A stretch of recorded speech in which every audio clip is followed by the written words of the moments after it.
विधानसभा निवडणुकीच्या प्रचारामध्ये महायुतीनं लाडक्या बहिणींना 2100 रुपये देण्याचं आश्वासन दिलं होतं।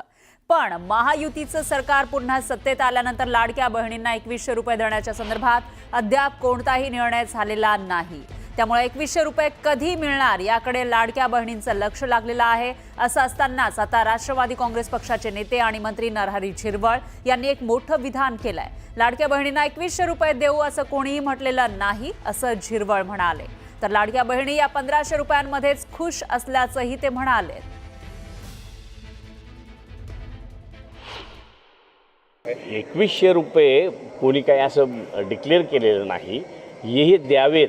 आधी तर विरोधकांनी हे 1500 देणारच नाहीत, यांच्याजवळ देण्याची ऐपतच नाही, अशाच पद्धतीने सुरू केलं होतं। नंतर काय तर 2100 देणार आहे, 1500 दिले नाही ते 2100 कसे, पण 1500 दिल्यावर बाकी 2100वर जास्त जोर धरला, तर तसा काही प्रकार नाही आहे।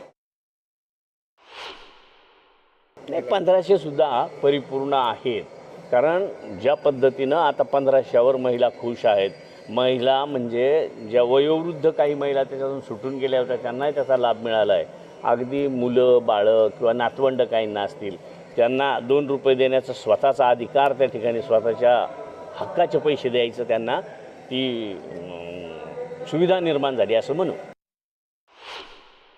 परंतु याच्याबद्दलचं स्पष्टीकरण मुख्यमंत्री आणि दोन्ही उपमुख्यमंत्र्यांनी दिलेलं आहे।